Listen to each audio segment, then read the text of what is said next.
வணக்கம் மக்களே. நான் உங்கள் சித்ரா. நீங்க இன்னைக்கு கேட்க போறது நீ தீயா இல்லை தென்றலா அத்தியாயம் 38. சஞ்சய், இந்த டெண்டர் நம்ம கௌரவம். வருஷா வருஷம் இந்த டெண்டரை நாம தான் எடுத்துட்டு இருக்கோம். இந்த வருஷமும் அது நமக்கு தான் கிடைக்கணும் என்று வாசு சொல்ல, கிடைக்குமா மாம்ஸ் என்றான் சஞ்சய். டேய், ஏண்டா என்று வாசு சொல்ல, அந்த நேரம் பார்த்து, என்னப்பா டெண்டர் எடுக்க கிளம்பியாச்சா என்றபடியே அலுவலகத்திற்குள் ருத்ரமூர்த்தி நுழைந்தார். பெரியப்பா, அந்த ஆதித்யன் இந்த டெண்டருக்காக எவ்வளவு அமௌண்ட் கோட் பண்ணியிருக்கான்னு தெரியலையே என்று ருத்ரமூர்த்தியிடம் சஞ்சய் சொல்ல, நம்ம ஃபைனல் பண்ணியிருக்க அமௌண்ட்டை ஆபீஸ்ல இருக்க எல்லாரோட மெயிலுக்கும் இன்ஃபர்மேஷனா அனுப்பிடு என்று ருத்ரமூர்த்தி சொல்ல, அப்படி அனுப்புனா நம்ம பிளான் ஆதித்யனுக்கு தெரிய வாய்ப்பு இருக்கு அங்கிள் என்று வாசு கூற, தெரியட்டுமே, அதனால என்ன, அதுதான் நமக்கு வேணும் என்று ருத்ரமூர்த்தி கூறினார். அவருடைய திட்டம் வாசுவிற்கும் சஞ்சய்க்கும் புரிந்துவிட்டது. சூப்பர் பிளான் பெரியப்பா என்றான் சஞ்சய். ருத்ரமூர்த்தி சொன்னதன்படியே கவர்மெண்ட் காலேஜ் கட்டுவதற்கான டெண்டரை எடுக்கும் பணத்திற்கான மதிப்பை அலுவலகத்தில் இருக்கும் எல்லோருக்கும் அனுப்பப்பட்டு டெலீட்டும் செய்யப்பட்டது. டெண்டர் எடுக்கும் ஏலமும் ஆரம்பிக்கப்பட்டது. ருத்ரமூர்த்தி நினைத்தபடியே ராகவன் அலுவலகத்தில் இருக்கும் ஆதித்யனின் வேலையால் இந்த மெயிலை ஆதித்யனுக்கு அனுப்பினான். மெயிலில் இருந்த தொகைக்கும் ஏலத்தில் ராகவன் நிறுவனம் சொன்ன தொகைக்கும் நிறைய வித்தியாசம் இருந்தது. ஆதித்யன் இண்டஸ்ட்ரீஸும் ராகவன் இண்டஸ்ட்ரீஸும் கிட்டத்தட்ட ஒரே தொகையை கூறியிருந்தார்கள். அங்கிருந்த அதிகாரிகளோ 2 நாட்கள் இரு நிறுவனத்திற்கும் கால அவகாசம் கொடுத்து அந்த கட்டிடத்தின் மாதிரியை தயார் செய்து அதை பற்றின விரிவுரையை அதிகாரிகளின் முன்னிலையில் கொடுக்குமாறும், அதில் அதிகாரிகளால் தேர்ந்தெடுக்கப்படும் நிறுவனத்திற்கு இந்த டெண்டர் கொடுக்கப்படும் எனவும் அங்கிருந்த அதிகாரிகள் கூறிவிட்டனர். ராகவன் மருத்துவமனையில் அனுமதிக்கப்பட்டு கிட்டத்தட்ட 20 நாட்களை கடந்துவிட்டது. அன்று அரசு கல்லூரி கட்டுவதற்கான அனுமதி ஆதித்ய நிறுவனத்திற்கா ராகவன் நிறுவனத்திற்கா என்று முடிவு செய்யப்படும் நாள். அன்று ராகவன் நிறுவனத்திற்காக சஞ்சயும் ஆதித்ய நிறுவனம் சார்பாக மதுவும் கட்டிட வடிவமைப்பு மற்றும் கட்டும் விதத்தையும் விவரிக்க போகிறார்கள். பொதுவாக இந்த வேலையெல்லாம் ஆதித்யனின் மேனேஜர் தான் செய்வார், ஆதித்யனின் நிறுவனத்தில். ஆனால் இன்று மதுவை இந்த விரிவுரையை வழங்கும்படி பணித்திருந்தான் ஆதித்யன். நம்மள எதுக்கு இதை செய்ய சொல்லி எப்படி சொல்றாரு? வழக்கமா இந்த வேலையெல்லாம் மேனேஜர் தானே செய்வாரு என்று கைகளை பிசைந்தபடி தடுமாற்றத்தோடு ஆதித்யனின் அறைக்கு முன்னே நின்றிருந்தாள் மது. மேடம், உங்களை சார் உள்ள வர சொல்றாரு என்று மேனேஜர் சொல்ல, மதுவும் ஆதித்யனின் அறைக்குள் சென்றார். மது, ப்ரிப்பேர் பண்ணியாச்சா? இன்னைக்கு இந்த டெண்டர் நமக்கு தான் கிடைக்கணும் என்று ஆதித்யன் சொல்ல, சார், இத இத நான் தான் பிரசன்ட் பண்ணணுமா என்று மது கேட்க, ஏன் முடியாதா? மாசம் பிறந்தா கரெக்டா அக்கௌண்ட்டுக்கு சம்பளம் வந்து சேருதுல, அப்புறம் என்ன சொல்ற வேலையை செய்யறதுல என்ன கஷ்டம் உனக்கு என்று ஆதித்யன் கேட்க, அவனின் கர்ஜனை குரலில் நடுங்கி போன பெண்ணவளோ, ஓகே சார், நானே பிரசன்ட் பண்றேன் என்று சொல்லிவிட்டு மது அந்த அறையை விட்டு நகர்ந்தாள். சார், மதுவை எதுக்கு இந்த டெண்டர்ல இன்வால்வ் பண்ணியிருக்கீங்கன்னு நான் தெரிஞ்சுக்கலாமா சார் என்று ஆதித்யனிடம் அவனது மேனேஜர் தயங்கி தயங்கி கேட்க, மது அந்த ராகவனோட காதலி. எமோஷனலி இவ அந்த குடும்பத்தோட கனெக்ட் ஆகி இருக்கா. சோ இவளை வச்சு இந்த டெண்டரை நம்ம கைக்கு வரும்படி செய்யலாம் என்று ஆதித்யன் சொல்ல, வெரி குட் சார், சூப்பரா பிளான் பண்ணிருக்கீங்க என்றான் மேனேஜர். இதே சமயம் ஏலம் எடுக்க கிளம்பிக் கொண்டு அலுவலகத்தில் இருந்த வாசுவின் போன் அலறியது. அட்டன் செய்து காதல் வைத்தான் வாசு. மறுமுனையில் வந்திருந்த செய்தியை கேட்டவனுக்கு முகம் எங்கும் பூரிப்பு. வாசுவின் பக்கத்துல இருந்த சஞ்சய், மாம்ஸ் என்னாச்சு, 1000 வாட்ஸ் பல்ப் உங்க முகத்துல எரியுது என்று சொல்ல, நத்திங்டா என்றபடி போனை கட் செய்தவன் சஞ்சயை அழைத்து கொண்டு ஏலம் எடுக்கும் இடத்திற்கு கிளம்பினான். ஆதித்யனோடு மதுவும் காரில் ஏலம் எடுக்கும் இடத்திற்கு சென்றார். ஆதித்யன், மது மற்றும் ஆதித்யனின் மேனேஜர் வட்ட வடிவ மேசையின் ஒருபுறம் ஏலம் எடுக்கும் அறையில் உட்கார்ந்திருக்க, அவர்களின் எதிர்ப்புறம் இருந்த நாற்காலிகள் காலியாக இருந்தது. அதை பார்த்த மேனேஜரோ, சார், நீங்க நினைச்சது கரெக்ட் தான். இந்த மது பிரசன்டேஷன் கொடுக்க போறான்னு தெரிஞ்சதும் ராகவன் சார் நிறுவனத்தில இருந்து ஆட்கள் யாரும் வரல போல என்று மேனேஜர் சொல்ல அங்கிருந்த அதிகாரிகளில் இருவர் பேசிக் கொண்டனர். சார், என்ன ராகவன் நிறுவனத்தில இருந்து யாரையும் காணும் என்று ஒரு அதிகாரி கேட்க, தெரியலையே சார், ஆல்ரெடி லேட் ஆயிடுச்சு, இப்ப என்ன பண்றது என்று இன்னொரு அதிகாரி சொல்ல, என்ன பண்ண முடியும், குறிச்ச நேரத்துக்கு வரணும், அப்படி இல்லைன்னா நாம என்ன பண்றது, 8:30 to 10:30 வரைக்கும் தான் டைம். இப்ப 10-15 ஆயிடுச்சு. பேசாம ஆதித்யன் இண்டஸ்ட்ரீஸோட பிரசன்டேஷன, பிளான இதெல்லாம் பார்த்துட்டு டெண்டர் அவங்களுக்கே குடுத்துட வேண்டியதுதான் என்று ஒரு அதிகாரி சொல்ல, மற்ற அதிகாரிகளும் அதற்கு ஆமோதித்தனர். அதிகாரிகளுள் ஒருவர் எழுந்து, சார், உங்க சைட் பிரசன்டேஷனை ஸ்டார்ட் பண்ணுங்க என்று சொல்ல, ஆதித்யன் மதுவை பார்த்தான். மதுவுக்கோ ஆதித்யனுக்கு போட்டியாய் அன்று ராகவன் கம்பெனி தான் இருக்கிறது என்பது தெரியாது. அதனாலேயே என்னவோ மிக இயல்பாக ஆதித்யன் நிறுவனம் சார்பாக பேச ஆரம்பித்திருந்தாள் மது. அவள் பேச பேச எதிரே இருப்பவர்களின் கண்கள் ஆச்சரியத்தில் மிதந்தது. காலையில் தன் முன்னே கைகளை பிசைந்து கொண்டு பயந்து கொண்டிருந்தவளா இவள் என்று ஆதித்யன் யோசிக்கும் வண்ணம் பேசிக் கொண்டிருந்தாள் மது. வார்த்தைகளில் தெளிவு, கண்களில் இருந்த பிரகாசம், அவளில் இருந்த தன்னம்பிக்கை என அவளை பார்க்கும் பொழுதே இவள் இவ்வளவு திறமையானவளா என்று ஆச்சரியப்படும் அளவிற்கு இருந்தது அவளுடைய விரிவுரை. அந்த சமயம், எக்ஸ்கியூஸ் மீ என்றொரு குரல் கேட்கவே குரல் வந்த திசையை நோக்கினாள் மது. அந்த அறையின் உள்ளே நுழைந்து கொண்டிருந்தவன் ராகவன். நன்கு வளர்ந்த தாடி மீசையோடு கருப்பு நிற ஷர்ட், வெள்ளை நிற பேண்ட், பிராண்டட் ஷூஸ், கையில் காப்பு என ஆளை மாறியிருந்தான் ராகவன். வீட்டில் தவிர மற்ற இடங்களில் எல்லாம் கோட் சூட் இன்றி ராகவனை யாரும் பார்க்கவே முடியாது. அப்படி இருக்க ராகவனின் இந்த தோற்றம் எல்லோருக்கும் புதிது. ராகவனை பார்த்ததும் மதுவின் இதயம் வேகமாக துடிக்க ஆரம்பிக்க, சார், டைம் முடிஞ்சு போச்சு. சொன்ன டைம்க்கு வராமா இப்போ வந்தா எப்படி சார் என்று ராகவனை பார்த்து ஆதித்யனின் மேனேஜர் கேட்க, மிஸ்டர் மௌலி, டைம் இப்போ 10:29 தான் ஆகுது. 10:30 ஆக இன்னும் ஒரு நிமிஷம் இருக்கு என்று சொன்னபடியே வாசு அந்த அறைக்குள் நுழைந்தான். தன் கையில் இருந்த கோப்புக்களை எல்லாம் அங்கிருந்த அதிகாரிகளிடம் கொடுத்துவிட்டு ராகவனின் ஒரு புறம் வாசு அமர்ந்து கொள்ள, வாசுவின் பின்னே வந்த சஞ்சயோ, மௌலி சார், ரொம்ப வேர்க்குது போல உங்களுக்கு, கர்ச்சீஃப் எடுத்து தொடச்சுக்கோங்க என்று ஆதித்யனின் மேனேஜரை கூறுவது போல ஆதித்யனை பார்த்து கூறிவிட்டு ராகவனின் இன்னொரு புறம் அமர்ந்து கொண்டான் சஞ்சய். மேடம், நீங்க என்ன திட்டுங்க, ஸ்டார்ட் பண்ணுங்க என்று ஒரு அதிகாரி சொல்ல, அதுவரை மதுவுக்கு இருந்த தைரியம், தன்னம்பிக்கை எல்லாம் எங்கே சென்றதென தெரியவில்லை. அவள் வாயிலிருந்து பேச்சே வரவில்லை, காத்துதான் வந்தது. ராகவன் தான் அணிந்திருந்த சன்கிளாஸை கலட்டி அந்த மேசையின் மேல் வைத்துவிட்டு கால் மேல் கால் போட்டபடி தன் தாடையை அழுத்த தேய்த்து கொண்டவன் மதுவையை பார்த்து கொண்டு அமர்ந்திருந்தான். துளைக்கும் பார்வை பார்த்தான் மதுவை. ராகவன் இருக்கும்போது மதுவுக்கு எப்படி பேச்சு வரும்? தடுமாறி கொண்டிருந்த மதுவை பார்த்த ஆதித்யனும், மது, வாட் ஹேப்பன் என்று பார்க்கலை நெறிக்க, என்னால முடியல சார் என்று மேடையை விட்டு இறங்கிக் கொண்டாள் மது. மது இவ்வாறு செய்தது ஆதித்யனுக்கு ஆத்திரத்தை வரவழைத்தது. முடிந்தவரை அனல் கக்கும் விழிகளோடு முறைத்து தள்ளினான் மதுவை ஆதித்யன். ராகவனை பார்க்காமலேயே மது மேடையிலிருந்து இறங்கி வர ராகவனோ அவளை மட்டும் தான் பார்த்து கொண்டிருந்தான். ராகவன் சார், உங்க சைட்ல இருந்து பிரசன்டேஷனை ஸ்டார்ட் பண்ணலாம் என்று ஒரு அதிகாரி சொல்ல சஞ்சய் பேச ஆரம்பித்தான். அனைவரின் பார்வையும் சஞ்சயின் மேல் இருக்க இப்பொழுதும் ராகவன் பார்வை மதுவின் மேல் தான் இருந்தது. அவளால் அங்கு அமர்ந்திருக்கவே முடியவில்லை. வெறுத்து கொட்டியது. புடவை முந்தியால் முகத்தை துடைத்துக் கொண்டிருந்தாள். அவள் என்று ஒரு காட்டன் புடவை அணிந்திருந்தாள். அவளின் விழிகள் அவளின் பதட்டத்தை அப்பட்டமாய் காட்சிப்படுத்தியது. சஞ்சய் பேசி முடிக்க அன்றைய ஏலம் ராகவன் இண்டஸ்ட்ரீஸுக்கு கிடைத்துவிட்டது. கர்வமாய், உன்னை ஜெயித்து விட்டேன் பாரடா என்று ராகவன் காகிதங்களில் கையெழுத்திட்டுக் கொண்டிருக்க, அப்பொழுது மது கண்ணில் ராகவனின் கழுத்தில் கிடந்த தங்க செயினில் கோர்க்கப்பட்டிருந்த கொலுசு மணிகள் தெரிந்தது. அதை பார்த்ததும் மதுவின் முகம் சுருங்கி போனது.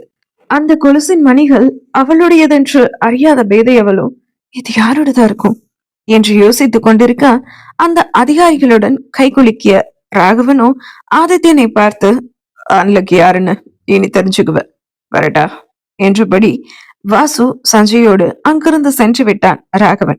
ராகவன் சொல்லிவிட்டு சென்றதை பார்த்த ஆதித்யனோ கோபத்தில் அங்கிருந்த டேபிளின் மேல் பூங்கி குத்தினான். அந்த மரமேசை உடைந்து போனது. பக்கத்துல இருந்த மதுவுக்கு ஒன்றுமே புரியவில்லை. அவள் பக்கம் திரும்பிய ஆதித்யனோ, எதிரி முன்னாடி என்ன அசிங்கப்படுத்திட்டேல, தூக்க வச்சுட்டல என்று ஆதித்யன் கத்த, சார், இல்ல சார் என்று மது சொல்ல வர ஒற்றை கை நீட்டி அவளை தடுத்தவன், மேனேஜர், நம்ம கிளம்பலாம் என்று சொல்லிவிட்டு அங்கிருந்து சென்று விட்டான். ஆதித்யனோட எதிரி ராகவனா? அப்போ அவருக்கும் ஆதித்யன் எதிரியா தானே இருக்கணும். அவரோட எதிரி கம்பெனில நான் வேலை செய்யறேன்னு தெரிஞ்சும் இப்படி இவ்வளவு நாளா அவர் அமைதியா இருக்காரு. என்று யோசித்த மதுவிற்கோ தலையே சுற்றியது. ராகவனின் கழுத்தில் இருந்த கொலுசின் மணிகள் மதுவிற்கு ஞாபகத்திற்கு வர, நான் அவரோட எதிரி கம்பெனில வேலைக்கு சேர்ந்துட்டேன் அப்படின்னு ஏன் அவரை மறந்துட்டாரா? அவரு கழுத்துல இருந்த அந்த கொலுசோட மணி யாரோடதா இருக்கும் என்றவளின் மனம் யோசித்து கலங்கி போனது. அவள் தொலைந்து போன ஒற்றை கொலுசையும் மறந்த மது அவளை விட்டு விலகத்தான் அவள் அரண்மனையிலிருந்து வெளியேறினாள் என்பதையும் மறந்து தன்னை விடுத்த வேறொரு பெண்ணின் கொலுசின் மணிகளை கழுத்தில் செயினோடு அணிந்து இருக்கிறான் ராகவன் என்பதை நினைத்து கவலையும் கொண்டாள் மது. மதுவை கூட்டிக் கொண்டு வந்த ஆதித்யன் அவளை அங்கேயே விட்டுவிட்டு சென்று விட்டான். அன்று போக்குவரத்து நிறுத்தம் வேறு. சாலையில் காரோ ஆட்டோவோ பேருந்தோ எதுவும் மதுவின் கண்களுக்கு தென்படவில்லை. நல்ல வெயில் வேறு அடித்துக் கொண்டிருந்தது. அவளின் வேலை செய்யும் அலுவலகத்திற்கும் மது நின்றிருந்த இடத்திற்கும் 3 மைல்கள் இருக்கும். நடந்தே அலுவலகம் சென்றாள் மது. அலுவலகம் சென்றதும் மது அவளது டேபிளில் அலுப்பில் தலை சாய்ந்து அமர்ந்து விட, அங்கு வந்த பியூனோ 30 கோப்புகளை மதுவின் முன் வைத்தார். அதை அதர்ந்து பார்த்தால் மது. இதையெல்லாம் இப்பவே சரி பார்த்து தர சொன்னார் எம்டி சார் என்று சொல்லிவிட்டு அந்த பியூன் அங்கிருந்து செல்ல, என்னது எவ்வளோ ஃபைல்ஸ், எப்படி என்னால பார்க்க முடியும்? எப்படியோ பார்த்துதான் ஆகணும், பார்த்துருவோம் என்று மூச்சு வாங்க மது தனக்குள்ளேயே யோசித்துக் கொண்டவள் வேலைகளை பார்க்க ஆரம்பித்தாள். மதியம் அந்த அலுவலகத்தில் இருந்த அனைவரும் சாப்பிட சென்றுவிட மதுவும் சாப்பிட எழுந்தாள். அப்பொழுது அவளின் பக்கம் அந்த பியூனோ, சார் உங்க வேலையெல்லாம் முடிச்சுட்டு அதுக்கப்புறமா தான் சாப்பிட போ சொன்னாரு மேம் என்று பியூன் சொல்ல, சாப்பிட எழுந்தவள் அமர்ந்து மறுபடியும் வேலைகளை பார்க்க தொடங்கினாள். மேலும் மேலும் அவளுக்கு பல கோப்புகளை கொண்டு வந்து கொடுத்து அதில் இருக்கும் விஷயங்களை எல்லாம் செய்து முடிக்க சொல்லி ஆதித்யன் சொல்லிக் கொண்டே இருந்தான். அவள் டேபிளில் இருந்து விடவே இல்லை ஆதித்யன். ராகவனின் மீது இருந்த கோபத்தை மதுவின் மீது காட்டிக் கொண்டிருந்தான் ஆதித்யன். மதுவை பார்ப்பதற்கே பாவமாக இருந்தது. அந்த அலுவலகத்தில் மதுவோடு வேலை செய்து கொண்டிருந்த சக பணியாளர்களுக்கு உடல் அளவிலும் மனதளவிலும் சோர்ந்து போனாள் மது. அன்றைய மாத பணியாளர்களின் சம்பள கணக்கில் மது ஏதோ தவறு செய்துவிட அனைவரின் முன்னிலையிலும் கடுமையாக திட்டிவிட்டான் ஆதித்யன் மதுவை. மினிக்கிட்டு மட்டும் ஆபீஸ் வர தெரியுதுல, வேலையை ஒழுங்கா முடிச்சு கொடுக்க தெரியாது, அறிவில்ல, உன்ன மாதிரி முட்டாளெல்லாம் வேலைக்கு எடுத்தது என்னோட தப்புதான் என்று ஆதித்யன் மதுவை திட்டிக் கொண்டிருக்க அழுது விட்டாள் மது. ஆனா உன்னும் அழுதிட வேண்டியது, இன்னைக்கு எத்தனை மணி ஆனாலும் வேலையை முடிச்சுட்டு தான் வீட்டுக்கு போகணும் என்று ஆதித்யன் சொல்ல, ஓகே சார் என்றாள் மது பாவமாக.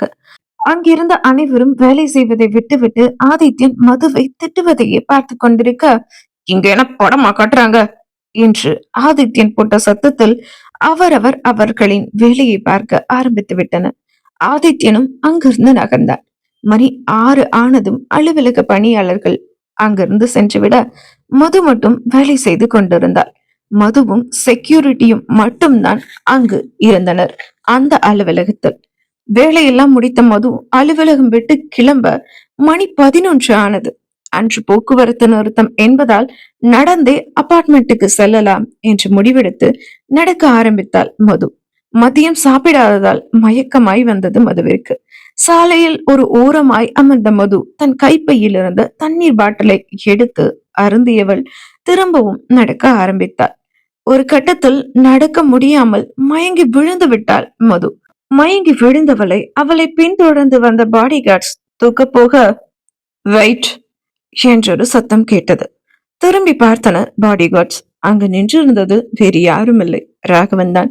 மதுவை அள்ளி எடுத்து காரில் கிடத்தியவன் அவளின் பக்கத்தில் அமர்ந்து கொண்டு தன் மடியில் மதுவின் தலையை வைத்துக் கொண்டான். ஒருபுறமாய் படுத்து கால்களை குறுக்கி வைத்துக் கொண்டு ராகவன் மடியில் படுத்திருந்த மதுவினை பார்த்தான் ராகவன். டிரைவர் சீட்டில் அமர்ந்திருந்த வாசுவோ மதுவினை திரும்பி பார்த்துவிட்டு, ராகவா, தங்கச்சிமா ஏன் இப்படி பண்றானே தெரியல, எதுக்கு இவ்ளோ கஷ்டப்படணும், எதுக்கு அரண்மனை விட்டு வெளியே வரணும், ஆதித்யன் கம்பெனில வேலைக்கு ஏன் சேரணும், ஒண்ணுமே புரியலடா என்று வாசு சொல்ல, அவ என் பக்கத்துல இருந்தா எனக்கு ஏதாவது ஆகிடுமா, நான் செத்துடுவேனா, அதனால மேடம் தியாகம் பண்றாங்களா, வேற ஒண்ணும் இல்ல என்று ராகவன் சொல்ல, என்னடா சொல்ற என்றான் வாசு. உண்மைதான் சொல்ற, எல்லாம் அந்த லதாவோட பிளான் என்ற ராகவனிடம். லதா ஆண்டி அப்படி சொன்னாங்கன்னா மது யோசிக்கவே இல்லையா? யோசிக்காம எதுக்கு இப்படி எல்லாம் பண்ணணும் என்று வாசு கேட்க, யோசிச்சிருந்தா அரண்மனை விட்டு வெளியிலே வந்திருக்க மாட்டான் என்று சொன்ன ராகவனும், மதுவோட அபார்ட்மெண்ட்டுக்கு நேரா காரை விடு என்று சொல்ல, ஏண்டா அரண்மனைக்கு போக வேண்டாமா என்று வாசு கேட்க, அபார்ட்மெண்ட்டுக்கு காரை விடு என்று ராகவன் சொன்னதும் காரை ஸ்டார்ட் செய்து அபார்ட்மெண்ட்டை நோக்கி அழுத்தினான் வாசு. இனி என்னவெல்லாம் நடக்கப் போகிறது, நீ தீயா இல்லை தென்றலா இந்த கதை என்பதை அடுத்த அத்தியாயத்தில் பார்ப்போம். நன்றி. வணக்கம் மக்களே, நான் உங்கள் சித்ரா. இன்னைக்கு நீங்க கேட்க போறது நீ தீயா இல்லை தென்றலாவோட 39வது அத்தியாயம். இந்த கதை நான் எழுதும் ஒரு கற்பனை காதல் கதை. இந்த கதையில வர எல்லாமே கற்பனை தான், யாரோட மனதையும் புண்படுத்துவதற்காக எழுதப்பட்டது கிடையாது. ஓகே, இன்னைக்கு நம்ம தீயா இல்லை தென்றலால என்ன நடக்குது அப்படிங்கறது பார்த்துருவோமா? அத்தியாயம் 39. ராகவன் கார் மது இருந்த அபார்ட்மெண்டின் முன் நின்ற போது இரவு மணி 12 இருக்கும். வாசு, நீ காரை எடுத்துட்டு வீட்டுக்கு போ என்ற ராகவனிடம். அப்போ நீ மச்சான் என்றான் வாசு. நான் போறேன், நீ கிளம்பு என்ற ராகவனிடம். இல்லடா, நீ மதுவா அவ அறையில விட்டுட்டு வா, அவன் 2 பேரும் சேர்ந்தே போவோம் என்ற வாசுவை பார்த்த ராகவனும், உன் தங்கச்சியை நான் ஒன்னும் கடிச்சு தின்னிட மாட்டேன், கிளம்புடா என்று ராகவன் சொல்ல, அதுக்கு இல்ல என்று எழுத்தவனிடம், உன்னை கிளம்புன்னு சொன்னேன் என்று ராகவன் அழைத்து சொல்லவும், கிளம்புறேன்டா என்று சொன்ன வாசு காரில் ஏறி காரை ஸ்டார்ட் செய்ய, காருக்குள் இருந்த மதுவை இரு கைகளால் பூ போல் தூக்கி கொண்டு ராகவன் மது இருந்த அவளின் அபார்ட்மெண்ட் வீட்டை நோக்கி நடந்தான். அவனின் பின்னே இரு பாடி கார்ட்ஸும் சென்றார்கள். 3 மாடி படிகளை கடந்து 4வது மாடியில் இருந்த மதுவின் அறையை அடைந்தான் ராகவன். பாடிகார்ட்ஸ் அறையை திறந்துவிட உள்ளே சென்ற ராகவனோ மதுவின் அறையில் அவளை படுக்க வைத்துவிட்டு இருளாக இருந்த அந்த அறையில் மின் விளக்கை ஒளிரச் செய்தான். மது கட்டிலில் படுத்திருக்க அவளின் பக்கத்தில் சட்டை போட்டபடி ஒரு ஆளுயர கரடி பொம்மை ஒன்று இருந்தது. அதை புருவம் சுருக்க பார்த்த ராகவனோ அந்த பொம்மையை கையில் எடுத்தான். அந்த பொம்மைக்கு அணிவிக்கப்பட்டு இருந்தது ராகவனின் சட்டை. அதை பார்த்த ராகவனுக்கோ, நான் மட்டும் இவளுக்கு வேண்டாம், என்னோட சட்டை மட்டும் வேணுமா? இந்த கரடி பொம்மையை நானும் நினைச்சிட்டு இந்த கரடி பொம்மையோட குடும்பம் நடத்தியிருக்க என்று சொன்னவன் அந்த கரடி பொம்மையை சோபாவில் வைத்துவிட்டு மதுவின் பக்கத்தில் படுத்து விட்டார். மதுவை பார்த்தபடி படுத்துக்கொண்ட ராகவனின் இடையின் மேல் கையை போட்ட மதுவோ, மாமு என்றாள். மாமுவா என்று அவளை பூர்வம் சுருங்க பார்த்தான் ராகவன். மாமு, என்ன நீ மறந்துட்டல்ல? நான் இருக்க வேண்டிய இடத்துல எவளோட கொலுசு மணியோ இருக்கு, எனக்கு அது பிடிக்கல என்று தூக்கத்திலேயே உளறி கொண்டிருந்தாள் மது. வைத்தியக்காரி, இது உன்னோட கொலுசுதான், அது கூட தெரியாம உளறிட்டு இருக்க நீ. நீ என்னை விட்டு போலாம், நான் வேற ஒருத்தைய நினைக்க கூடாதோ? அப்படி லவ் இருக்கிறவ எதுக்கிட்டு என்னை விட்டு விலகணும்னு நினைக்கிற என்று மெல்லிய குரலில் ராகவன் சொல்ல, மதுவோ ராகவனின் அருகில் இன்னும் நெருங்கியவள் அவன் மார்போடு முகம் புதைத்துக் கொண்டாள். மது ராகவனை நெருங்கி அவனை அணைக்க, இதுக்கு மேல இங்க படுத்தா இவ்வளவு நாள் வரதான் கலைஞ்சிடும் என்று நினைத்து கொண்ட ராகவன் தன்னை அணைத்து படுத்திருந்தவளை விளக்கினான். மேலும் அவனை அணைத்து படுத்தாள் மது. மெல்லமாக அவளை விலைக்கு படுக்க வைத்த ராகவனோ அவள் நெற்றியில் இதில் பதித்தான். நீ என்னை விட்டு விலகினாலும் நான் உன்னை விட்டு போக மாட்டேன்டி என்று சொன்ன ராகவனோ அவளின் கைகளை தொட்டு பார்த்தான். இன்று முழுவதும் கம்ப்யூட்டரில் வேலை பார்த்து சோர்ந்து போயிருந்த அவளையும் அவள் விரல்களையும் பார்த்த ராகவனுக்கு ஆதித்யன் மேல் கொலைவெறி கோபம் உண்டானது. இதுக்கெல்லாம் அனுபவிப்படா என்று தனக்கு தானே கர்ஜித்துக் கொண்டவன் அங்கிருந்து அடுப்படிக்கு சென்று பிளாக் டீ போட்டவன் அங்கிருந்த பால்கனியில் என்று டீயை குடித்து முடித்தான். சில்லென்ற தென்றல் காற்றும் வானில் தனித்து இருக்கும் நிலவும் ராகவனின் ஆள் மனதில் நிம்மதியை உண்டு பண்ண வெகு நேரம் அப்படியே நின்றான் ராகவன் தனிமையில். இதுவரை தனித்து கஷ்டப்பட்டுக் கொண்டிருக்கும் மதுவனை தனதாக்கிக் கொள்ளும் நேரத்தை இனி தள்ளி போட்டு பயனில்லை என்று நினைத்தவனோ அவள் அறையில் இருந்த நாற்காலியில் சென்று அமர்ந்தான். உறங்கிக் கொண்டிருக்கும் மதுவை இமை விலகாது பார்த்தவன் மணியை பார்த்தான். விடியற் காலை 3 ஆனது. வாசுவிற்கு அழைத்தான். 3 மணிக்கு யாரா போன் பண்றது என்றபடியே தன் கைபேசியை எடுத்தான் வாசு. அழைத்திருந்தவன் ராகவன். இவனும் தூங்க மாட்டான், நம்மளையும் தூங்க விட மாட்டான் என்று புலம்பியபடியே போனை எடுத்து காதல் வைத்தான் வாசு. வாசு, என்ன பண்ணிட்டு இருக்க என்று ராகவன் கேட்க, டேய் 3 மணிக்கு என்னடா பண்ணுவாங்க, தூங்கிட்டு இருக்கேன்டா என்றான் வாசு. தூங்கினது போதும், நாளைக்கு ஆதித்யனோட ஐடி கம்பெனிக்கு வருமான வரித்துறையில இருந்து ரைடு வரணும். அதுக்கு ஏற்பாடு பண்ணு என்று ராகவன் சொல்ல, என்னடா திடீர்னு இப்போதா அவசியமா என்று வாசு கேட்டார். டூ வாட் ஐ சே என்றான் ராகவன். சரிடா மச்சா, அவனோட ஆதி அந்த எல்லாம் நமக்கு இல்ல இருக்கு, பாத்துக்கிறேன். நாளைக்கு அவன் ஐடி கம்பெனியை இழுத்து மூட நான் கேரண்டி என்று வாசு சொல்ல, அது மட்டும் இல்ல, இன்னும் என்ன 2 நாள அவனோட ஐடி கம்பெனி நம்ம கைக்கு வரணும் என்று ராகவன் சொன்னது அதுதான் வாசு. அது எப்படிடா மச்சான் முடியும்? அவன் ஒரு கஞ்சன். ஐடி கம்பெனி வருமானத்தை மறைச்சிட்டு பொய்யா வருமான கணக்கு காட்டிட்டு டாக்ஸ் கட்டிட்டு இருக்கான். இத வருமான வரித்துறையில சொன்னா ஃபைன் போட்டு சீல் வைப்பாங்க.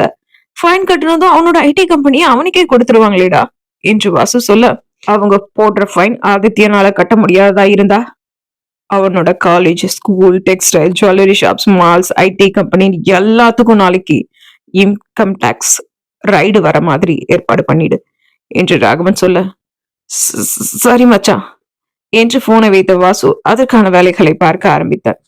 ராகவனோ மதுவின் பக்கத்தில் மண்டியிட்டு அமர்ந்தவன் அவளின் சிகையை கோதியவாறு, நான் கோபக்காரன் தான், ஆத்திரக்காரன் தான். நீ அரண்மனையை விட்டு கிளம்பி ஆதித்யன் கம்பெனில வேலைக்கு சேர்ந்ததும் எனக்கு அவ்வளவு கோபம் வந்துச்சு. ஆனா உன்னை பார்த்ததும் அந்த கோபமெல்லாம் எங்க போச்சுன்னு தெரியல. ஷாண்டி, உன்னையும் கஷ்டப்படுத்திட்டு என்னையும் கஷ்டப்படுத்துற என்று சொன்ன ராகவன் மதுவின் ஒரு கையை தன் ஒரு கையால் பிடித்தான். ராகவன் மும்பையில் மதுவிற்கு அணிந்திருந்த மோதிரத்தை கலட்டாமல் அவள் விரலில் அணிந்திருந்தாள் மது. அந்த மோதிரத்தை பார்த்த ராகவன், நான் போட்ட மோதிரத்தை கலட்ட கூட உனக்கு மனசு இல்ல, இதுல நீ என்னை விட்டு போறியா? அது உன்னால முடியாதடி என்றவன் அவள் கையில் முத்தம் பதித்து விட்டு எழுந்தான். அரண்மனைக்கு கிளம்பினான். அரண்மனையினுள் நுழைந்த ராகவனை அடுப்படிக்கு தண்ணீர் அருந்த வந்த லதா பார்த்தார். மணி 3, இப்போதான் அரண்மனைக்கு இவன் வரான். இவ்வளவு நேரமா எங்க போயிருந்தான்? ஒருவேளை அவளை பார்க்க போயிருப்பானோ? சே, இருக்காது. அவதான் இவனை பாக்குறது இல்லையே, பேசுறது இல்லையே. தன்னை விட்டுட்டு போனவங்க கிட்ட தேடி போய் பேசுறவனா இவன்? நிச்சயமா அவளை இவன் பார்த்து கூட இருக்க மாட்டான் என்று தப்பான மனுக்கணக்கு போட்டு கொண்டிருந்தாள் லதா. அடுத்த நாள் காலையும் பிடிந்தது. இன்னைக்கு ஆதித்யனுக்கு கல்யாணம் இல்ல, போலாமா வேண்டாமா என்று யோசித்துக் கொண்டிருந்த சீதாவிற்கு ஞாபகம் வந்தது. ஆதித்யன் திருமணம் செய்ய போகும் பெண் சீதாவுடைய தோழி. எப்படி அவளது தோழியின் திருமணத்திற்கு சீதாவால் செல்லாமல் இருக்க முடியும்? நிறைய டைம் நமக்கு போன் பண்ணி நம்மள கல்யாணத்துக்கு அவ வர சொல்லியிருக்கா. நம்ம போகலன்னா அவ மனசு ரொம்ப கஷ்டப்படும். அவனோட கல்யாணத்துக்கு போக வேண்டாம், பட் அவன் கட்டிக்க போற பொண்ணு நம்மளோட க்ளோஸ் ஃப்ரெண்டு தானே, சோ அவ கல்யாணத்துக்கு கண்டிப்பா போகணும் என்று யோசித்துக் கொண்டிருந்தவளுக்கு ஆதித்யன் தன் கையில் இருந்த அவன் கல்யாண அழைப்புதலை பறித்து கொண்டு, நீ வந்த என் கல்யாணம் நடக்காது என்று சொன்னது ஞாபகம் வர, கல்யாணத்துக்கு போறதா வேணாமா என்று மறுபடியும் குழம்பி போய் அமர்ந்திருந்தாள் சீதா. அவளின் காதல், சீதா சீதா என்ற சஞ்சயின் குரல் கேட்கவே அவள் அறையிலிருந்து வெளியில் வந்தாள். என்னன்னா, ஏன் கூப்பிட்டீங்க என்று சஞ்சயிடம் சீதா கேட்க, உன்னை அண்ணன் கூப்பிட்டாரு, அவர் அறையில் அவர் இருக்காரு, உன்னை வர சொன்னாரு என்று சஞ்சய் சொல்ல, இதோ இது போய் பாக்குறேனா என்றவள் ஒட்டமும் நடையுமாக ராகவனின் அறையை அடைந்தாள். ராகவனின் அறை கதவை சீதா தட்ட கதவை திறந்தான் வாசு. ராகவனின் அறையில் வாசுவை பார்த்த சீதா, நீங்க எப்ப வந்தீங்க என்று சீதா கேட்க, காலையில 3:30 மணிக்குமா என்ற வாசுவை பூர்வம் சுருங்க பார்த்த சீதாவோ ராகவனின் அறையில் நுழைந்தார். ஏன்னா அப்படி பாக்குற, உங்க அண்ணன் கூட இருந்தா தூக்கத்தை தூக்கி ஓரமா வச்சிட வேண்டியதுதான் என்று சொல்ல, அண்ணன் எங்கண்ணா என்று சீதா கேட்டுக்கொண்டு இருக்கும் போதே பட்டு வேட்டி சட்டையில் ட்ரெஸ்ஸிங் ரூமில் இருந்து வந்தான் ராகவன். அவனை பார்த்த வாசுவோ, இன்னைக்கு ஆதித்யனுக்கு தானே கல்யாணம், இவன் நம்ம மாப்பிள்ள மாதிரி பட்டு வேட்டு சட்டையில வரான் என்று வாசு வாய்விட்டே சொல்லிவிட, வாசிதா உனக்காக தான் வெயிட் பண்ணிட்டு இருக்கேன், உன்னோட ஃப்ரெண்ட் கல்யாணத்துக்கு நீ கிளம்பலையா என்று ராகவன் கேட்க, இல்லைன்னா இன்ட்ரெஸ்ட் இல்ல என்றால் சீதா. நோ, அப்படியெல்லாம் சொல்லக்கூடாது, நீ கல்யாணத்துக்கு கிளம்பு, பொண்ணோட அப்பா என்னை இன்வைட் பண்ணியிருக்காரு, நம்ம 2 பேரும் சேர்ந்தே போவோம் என்று ராகவன் சொல்ல, அண்ணன் சொன்ன பின்பு மறுப்பேது, சரிண்ணா நானும் கிளம்புறேன், கல்யாணத்துக்கு போவோம் என்று கூறிவிட்டு சீதா தன் அறைக்கு சென்றாள். விறுவிறுவென டிசைனர் சாரி ஒன்றை எடுத்து கட்டிக்கொண்டு ஆதித்யனின் திருமணத்திற்கு கிளம்பினான். மச்சான் என்ன பண்ணிட்டு இருக்க, மேரேஜுக்கு நீ போக போறியா? ஏண்டா, எதுக்கு என்று வாசு ராகவனிடம் கேட்க, ஆதித்யனோட மாமனாரு அவரு பொண்ணு கழுத்துல ஏற போற தாலிய நான் தான் எடுத்து கொடுக்கணும்னு அட்டம் பிடிக்கிறாரு. நான் என்ன பண்ணட்டும் என்று கண்ணாடி முன்னின்று தங்கத்திலான கை கடிகாரத்தை எடுத்து கட்டி கொண்டு வாசுவிடம் ராகவன் கேட்க, மச்சான் தாலி எடுத்து கொடுக்க போறேன்னு சொல்ற. ஆதித்யனோட எல்லா பிசினஸ்க்கும் ஆப்பு வைக்க வருமான வரித்துறையும் ஏற்பாடு பண்ணிட்ட. எனக்கு ஒண்ணுமே புரியலடா என்று வாசு சொல்ல, அத பெற்ற என்ன பார்க்க இப்ப எப்படி இருக்கேன் என்று புருவம் தூக்கி ராகவன் வாசுவிடம் கேட்க, உதடு குவித்து ஊதிய வாசுவோ, அப்படியே கேஜிஎஃப் பட ஹீரோவுக்கு வேட்டி சட்டை போட்ட மாதிரி இருக்கு என்று வாசு சொல்ல, அப்படியா நான் அவ்வளவு வெயிட் போட்டனா என்ன என்று தன்னை ஒரு முறை கண்ணாடி முன் நின்று பார்த்து ராகவன் கேட்க, மச்சான் முடியலடா என்றான் வாசு. சரி முடியலன்னா ஒரு ஹாஃப் அவர் தூங்கி எந்திரிச்சிட்டு நான் சொன்ன எல்லா வேலையும் முடிச்சிடு என்று சொன்னபடியே ராகவன் அவன் அறையிலிருந்து வெளியேற அவனுக்கு பின்னே வாசுவும் வந்தான். வரவேற்பறையில் நின்று கொண்டிருந்த ருத்ரமூர்த்தி, சஞ்சய், சீதா, லதா, பார்த்திபன், அங்கு வேலை பார்க்கும் முத்து உட்பட படியில் இறங்கி வரும் ராகவனை விழிகள் வெறித்து பார்த்து கொண்டிருந்தனர். கம்பீரமும் மிடுக்குமாய் படியில் இறங்கி வரும் தன் மகனை கர்வமாய் பார்த்து கொண்டிருந்தார் ருத்ரமூர்த்தி. ருத்ரமூர்த்தியின் பக்கம் இருந்த சீதாவும், அப்படியே சின்ன வயசுல உங்களை பார்த்த மாதிரி இருக்கல பெரியப்பா என்று சீதா சொல்ல சிரித்தபடியே தலையசைத்தார் ருத்ரமூர்த்தி. சீதா ரெடியா போலாமா என்று ராகவன் கேட்க, போலானா நான் ரெடி என்று சீதா சொல்ல, அண்ணா இன்னைக்கு ரொம்ப ஸ்மார்ட்டா இருக்கீங்க என்றான் சஞ்சய். அவனை பார்த்து புன்னகைத்த ராகவனும், இன்னைக்கு முடிக்க வேண்டிய வேலை நிறையவே இருக்கு சஞ்சய், சோ வாசுவோட ஆபீஸ்க்கு சீக்கிரமா போ, 1 ஹவர்ல நான் வந்துடுவேன் என்று சொன்ன ராகவனிடம், ஓகேனா என்றான் சஞ்சய் பவ்யமாக. அங்கு நின்று கொண்டிருந்த பார்த்திபனும், இவனை நாம ராகவன் இடத்துக்கு கொண்டு போலான்னு பார்த்தா முடியாது போலவே, ஒரே வயிற்றுல பிறந்த மாதிரி அண்ணா அண்ணான்னு அண்ணனும் தங்கச்சியும் உருகிறாங்க, அவனுக்கு கொடுக்கிற மரியாதைய துளியாவது எனக்கு கொடுக்கிறானுங்களா என்று உள்ளுக்குள் நொந்து கொண்டார் பார்த்திபன். அவரின் பக்கத்தில் இருந்த வாசுவோ, அங்கிள் ரொம்ப யோசிக்காதீங்க, மூளை கரைஞ்சு உருகிட போகுது என்று சொல்ல வாசுவை முறைத்தார் பார்த்திபன். ராகவனோடு இதுவரை சீதா காரில் சென்றதில்லை. முதல் முறையாக பெரிய அண்ணனோடு காரில் செல்ல போவதை நினைத்து மனமெங்கும் சந்தோஷத்தில் துள்ளி குதித்து கொண்டிருந்தது சீதாவிற்கு. ஆனால் சீதாவை ராகவன் அழைத்து போக வேறு ஒரு காரணமும் இருந்தது. ஆதித்யன் மேல் சீதாவிற்கு எதிர்காலத்தில் காதல் போன்ற ஒன்று தோன்றிவிடக் கூடாது. ஆதித்யன் யார் என்று அவளுக்கும் விளங்க வைக்க வேண்டும் என்னும் நோக்கத்தில் தான் சீதாவை ஆதித்யனின் திருமணத்திற்கு ராகவன் அழைத்து போகிறான். அரசல் புரசலாய் ஆதித்யனுக்கு சீதாவின் மேல் இருக்கும் ஒருதலை காதல் பற்றி ராகவனுக்கு செய்தி வந்தது. ஆதித்யன் இண்டஸ்ட்ரீஸை தலைகீழாக கவிழ்க்க வேண்டும் என்று ராகவன் முடிவெடுத்ததற்கு தன் தங்கையின் மேல் ஆதித்யன் வைத்த காதலும் ஒரு காரணம்தான். சீதாவும் ராகவனும் மண்டபத்தை நோக்கி சென்று கொண்டிருக்க ஆதித்யனும் தலையில் கை வைத்தபடி மணமகன் அறையில் இருந்த மெத்தையில் படுத்து இருந்தான். அவன் மனத்திரையில் சீதாவை ஆதித்யன் பார்த்தது. சீதா அவனை அறைந்தது. சீதாவின் பொட்டிக்கிற்கு ஆதித்யன் சென்றது. அவளை வைத்து அவனது ஜவுளி கடையை திறந்தது. ராகவனுக்கு அடிபட்டு சாலையில் விழுந்து கிடந்த போது சீதா அழுதது. இது அனைத்தும் அவனுக்கு ஞாபகம் வர, மும்பை எக்ஸ்போக்கு போயிருக்க கூடாது, அவளை பார்த்திருக்க கூடாது, அவளை தவிர என் மூளையில எதுவுமே இல்ல, அவளை நினைச்சிட்டே இன்னொருத்தி கழுத்துல தாலி எப்படி கட்டுறது என்று யோசித்தவாறே ஆதித்யன் படுத்து இருக்க அவனின் அறை கதவு தட்டப்பட்டது. எழுந்து போய் கதவை திறந்தான் ஆதித்யன்.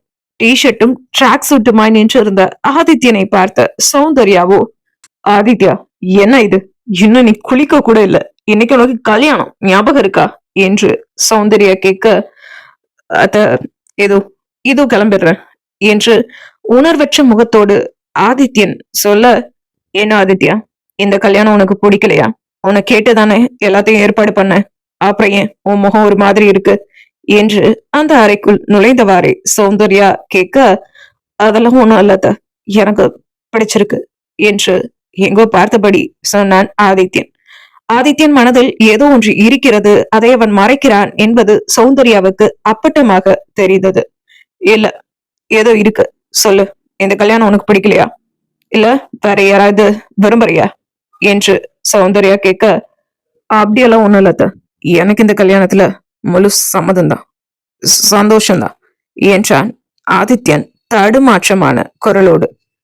ஆதித்யன் இப்படி தடுமாறி நான் பார்த்ததில்லையே உன் குரல்ல இருக்கிற தடுமாற்றமே சொல்லுது உன் மனசுல வேற என்னமோ இருக்குன்னு. என்ன இருந்தாலும் சொல்லு. உனக்கு என்ன பிடிக்குமோ அதைத்தான் அத்தை நான் செய்வேன். உனக்கு பிடிக்காதத நான் எதையும் செய்ய மாட்டேன் என்று சௌந்தர்யா சொல்ல, அத்த அதான் ஊன இல்லைன்னு சொல்லிட்டேன்ல. நீங்க கீழே போங்க, கல்யாண வேலைகளை பாருங்க. ஜஸ்ட் 10 minutes, நான் கிளம்பி வந்துடுறேன் என்று ஆதித்யன் சொல்ல, ஆதித்யா, உன்னோட சந்தோஷம்தான் எனக்கு முக்கியம். உனக்கு பிடிக்காத எதையும் நான் செய்ய மாட்டேன். உனக்கு பிடிக்கலனா இப்பவே என்கிட்ட சொல்லு என்று சௌந்தர்யா சொல்ல, அப்படியெல்லாம் ஒண்ணும் இல்லத்த, எனக்கு இந்த கல்யாணம் பிடிச்சிருக்குதான் என்று ஆதித்யன் கூறினான். நம்புறேன், சீக்கிரம் கிளம்பி கீழவா என்று சொல்லிவிட்டு சௌந்தர்யா அந்த அறையிலிருந்து வெளியேறினாள். ஆதித்யனின் திருமணம் நடக்குமா, யாரோடு நடக்கும் என்பதை எல்லாம் நாம் அடுத்த அத்தியாயத்தில் பார்ப்போம். நன்றி, வணக்கம். வணக்கம் மகளே, நான் உங்கள் சித்ரா. நீங்க இப்போ கேட்க போறது நீ தீயா இல்லை தென்றலாவோட 40வது அத்தியாயம். கேட்கலாமா? தூக்கம் கலைந்து எழுந்த மது முதலில் தேடியது தன் பக்கம் இருந்த கரடி பொம்மையை தான். அந்த பொம்மையை தான் ராகவன் சோபாவில் போட்டு விட்டானே. சோபாவில் கிடந்த பொம்மையை பார்த்த மதுவோ, இந்த பொம்மை எப்படி அங்கு போச்சு என்று யோசித்தவளுக்கு நேற்று இரவு நடக்க முடியாமல் சாலையில் மயங்கி விழுந்தது ஞாபகம் வரவே, ஒச்சோ, மயங்கி விழுந்த நம்மளை யாரு வீடு வரைக்கும் தூக்கிட்டு வந்திருப்பா என்று யோசித்த மதுவோ பறந்து கிடந்த சிகையை அள்ளி கொண்டையிட்டபடியே நேராக அடுப்படிக்கு சென்றார். அங்கே அடுப்பின் மீது டீ போட பாத்திரம் இருந்தது. டீ போட்டிருக்கே, யாரு போட்டிருப்பா என்று யோசித்துக் கொண்டே காய்ந்த துணியை எடுக்க பால்கனிக்கு சென்றாள் மது. அங்கு பாதி குடித்து விட்டு வைத்த பிளாக் டீயோடு ஒரு கண்ணாடி டம்ளர் இருக்கவே மதுவுக்கு ராகவன் ஞாபகம் வந்தது. ஒருவேளை அவர்தான் வந்திருப்பாரோ என்று யோசித்தவள் அந்த டம்ளரோடு அடுப்படிக்கு சென்றாள். அந்த டம்ளரையும் டீ போட்ட பாத்திரத்தையும் கழுவி வைத்துவிட்டு குளிக்க சென்றாள் மது. குளித்து முடித்து ஆதித்யன் திருமணத்திற்கு கிளம்பி கொண்டிருந்தவள் அவள் அறையின் கண்ணாடியின் முன் நின்று அப்போதுதான் கவனித்தாள் கண்ணாடியின் முன் டேபிளில் இருந்த கண் கண்ணாடியை. அதை எடுத்து பார்த்தாள் மது. அந்த கண்ணாடி ராகவனுடையது என்பதை உறுதிப்படுத்திக் கொண்டாள். அப்போ அவர்தான் நைட்டு என் வீட்டுக்கு அழைச்சிட்டு வந்திருக்காரு என்று நினைத்து கொண்டவள், நான் எங்க ஆபத்துல இருந்தாலும் என்ன நீங்க தான் வந்து காப்பாத்துறீங்க ராகவ். ஆனா என்னால உங்களுக்கு இதுக்கெல்லாம் நன்றி கடனா எதுவும் செய்ய முடியல. என்னோட காதலை கூட உங்ககிட்ட சொல்ல முடியாத பாவியா நான் இருக்கேன். போது ராகவ், நீங்க எனக்கு செஞ்சதெல்லாம் போதும். என்னை விட்டு தள்ளியே இருங்க, அதுதான் உங்களுக்கு நல்லது என்று சொல்லி கண் கலங்கிய மதுவோ ராகவனின் கண்ணாடியை தன் அலமாரியில் எடுத்து வைத்துவிட்டு ஆதித்யனின் திருமணத்திற்கு கிளம்பினாள். ஆதித்யனின் திருமணத்திற்கு செல்ல மதுவிற்கு விருப்பமே இல்லை. இருந்தாலும் உடன் வேலை பார்ப்பவர்கள் வற்புறுத்தியதால் மதுவும் ஆதித்யனின் திருமணத்திற்கு செல்ல தீர்மானித்தாள். திருமண மண்டப வாசலில் ராகவனின் வருகைக்காக காத்திருந்தார் மணமகளின் தந்தை. ஆதித்யனின் திருமணத்திற்கென 5 ஏக்கர் நிலத்தில் பிரம்மாண்டமாய் மண்டபம் ஏற்பாடு செய்யப்பட்டு 250 வகையான உணவுகள், திருமணத்திற்கு வருவோர்களுக்கெல்லாம் பல வகையான பரிசுகள் என பெங்களூரை திரும்பி பார்க்கும்படி ஏற்பாடு செய்யப்பட்டிருந்தது அந்த இடம். ராகவனின் BMW கார் அந்த வளாகத்தில் நுழைந்ததும் காரின் அருகே ஓடி வந்து கதவை திறந்தார் மணமகளின் தந்தை. பட்டு வேட்டி சட்டையில் மிடுக்காக ராகவன் இறங்க அங்கிருந்தவர்களின் கண்கள் எல்லாம் ராகவனைத்தான் சிமிட்டாமல் பார்த்தது. ராகவனோடு கூடவே சீதாவும் காரில் இருந்து இறங்க, வாங்க சார், வாங்க வாங்க, உங்களுக்காகத்தான் எல்லாரும் காத்துட்டு இருக்காங்க என்று மணப்பெண்ணின் தந்தை சிரித்த முகத்தோடு அழைக்க, மணப்பெண்ணின் தந்தையோடு ராகவனும் சீதாவும் உள்ளே நுழைந்தனர். மண்டப வாசலில் அனைவரையும் வரவேற்று கொண்டிருந்த மண்டபத்தின் நுழைவாயிலில் சௌந்தர்யாவும் சாத்விகாவும் அனைவரையும் வரவேற்று கொண்டு நின்றிருந்தனர். சாத்விகா அங்கு வந்த ராகவனை பார்த்ததும், சார் வாங்க வாங்க, நீங்க வருவீங்கன்னு எதிர்பார்க்கவே இல்லை சார். நீங்க வந்ததுல எனக்கு ரொம்ப சந்தோஷம் சார், வாங்க வாங்க என்று சாத்விகா அழைக்க, அவள் பக்கம் இருந்த சௌந்தர்யாவோ ராகவன் தன் கணவனின் 2ஆம் தாரத்தின் மகன் என்பது தெரிந்தும் வாங்க தம்பி என்று அன்போடு ராகவனை அழைத்துவிட்டு ராகவனின் பக்கம் இருந்த சீதாவை பார்த்ததும் புன்முகத்தோடு, ஆமா சீதா, ஒண்ணுதான் எதிர்பார்த்துட்டு இருந்தேன். நீ என்னோட பையன் கல்யாணத்துக்கு வந்ததுல ரொம்ப சந்தோஷமா. ரெண்டு பேரும் உள்ள வாங்க என்று சௌந்தர்யா ராகவன் சீதாவோடு மண்டபத்திற்குள் சென்றார். யார் பாங்க, மாப்பிள்ளைய அழைச்சிட்டு வாங்கோ என்று ஐயர் சொல்ல கழுத்தில் மாலையோடு மணவரைக்கு வந்தான் ஆதித்யன். மணவரையை நோக்கி வந்த ஆதித்யன் ராகவனும் சீதாவும் மண்டபத்துக்குள் வருவதை பார்த்து விட்டான். இவனை யார் எங்க வர சொன்னது என்று பக்கத்துல இருந்த தன் மேனேஜரிடம் ராகவன் கேட்க, சார், உங்க மாமனார் ராகவன் இண்டஸ்ட்ரியில ஒரு இன்வெஸ்டர். அப்புறம் சாத்விகா உங்க மாமா பொண்ணு ராகவன் சார் ஆபீஸ்ல தான் வேலை பாக்குறாங்க. அவங்க ரெண்டு பேரும் இன்வைட் பண்ணி தான் இவங்க வந்திருக்காங்க. அது மட்டும் இல்ல சார், ராகவன் சார் தான் உங்க கல்யாணத்துக்கு தாலி எடுத்து தர போறாராம் என்று மேனேஜர் சொல்ல, எவனை என் வாழ்க்கையில அதிகமா நான் வெறுக்கிறனோ அவனே என் கல்யாணத்துல விஐபி, எல்லாம் என் நேரம் என்று நொந்து கொண்ட ஆதித்யன் மணவரையில் சென்று அமர்ந்தான். முன் வரிசையில் ராகவனும் சீதாவும் அமர்ந்திருக்க மணவரையில் அமர்ந்திருந்த ஆதித்யனோ ராகவன் பக்கத்தில் அமர்ந்திருக்கும் சீதாவை பார்த்தான். சீதாவோ தன் பக்கத்தில் அமர்ந்திருந்த ஒரு பெண் வைத்திருந்த குழந்தையை வாங்கி கொஞ்சி கொண்டிருந்தாள். ராகவனை கோபமாய் பார்த்த ஆதித்யனின் விழிகள் சீதாவை ஆசையாய் பார்த்தது. குழந்தையை கொஞ்சியபடியே சீதா மணமேடையில் அமர்ந்திருந்த ஆதித்யனை பார்க்க அவனோ இவளைத்தான் பார்த்து கொண்டிருந்தான். இருவரின் பார்வையும் மோதிக்கொள்ள, எதுக்கு நம்மளே பார்த்துட்டு இருக்கான் என்று சீதா நினைத்து கொண்டிருக்க ஆதித்யனோ யாரும் பார்க்காத போது சீதாவை பார்த்து கண்ணடித்து விட்டான். என்ன பண்றான் இவன், நம்மள பார்த்து கண்ணடிக்கிறான் என்று அவனை விட்டு பார்வையை விளக்கியவளுக்கு நெஞ்செல்லாம் படபடவென்று அடித்து கொண்டது. கல்யாணத்துக்கு வரக்கூடாதுன்னு சொல்லியும் வந்திருக்கா, எவ்வளவு தைரியம் இருக்கணும் அவளுக்கு என்று ஆதித்யனின் ஒரு மனம் சொல்ல, அவனது இன்னொரு மனமோ ராவனுடைய தங்கச்சிக்கு இந்த தைரியம் கூட இல்லாம இருந்தா எப்படி என்று சொல்லிக் கொண்டது. ஆதித்யன் இவ்வாறு நினைத்து கொண்டிருக்கும் போதே பொண்ணு அழைச்சிட்டு வாங்கோ என்று ஐயர் குரல் கொடுக்க மணமகளும் மணவரைக்கு வந்து அமர்ந்து விட அப்பொழுதுதான் மது மண்டபத்திற்குள் நுழைந்தாள். கேரளா பெண்கள் உடுத்தும் வெள்ளை நிற புடவையில் தங்க நிற பார்டர் இருக்கும் ஒரு அழகான புடவையை அணிந்து இருந்தாள் மது.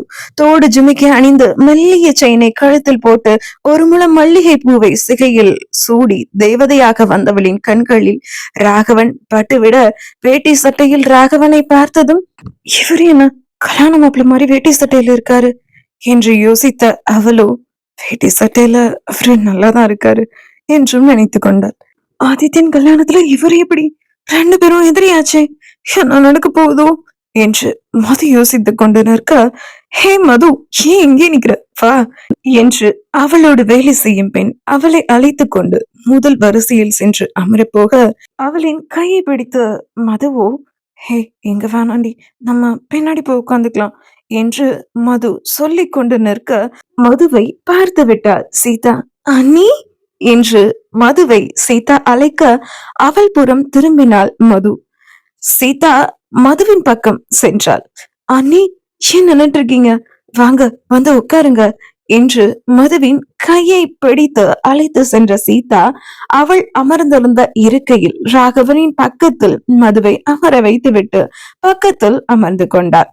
முதலில் சீதா, இரண்டாவது மது, மதுவின் பக்கத்தில் ராகவன், இப்படி வரிசையாய் அமர்ந்திருந்தனர்.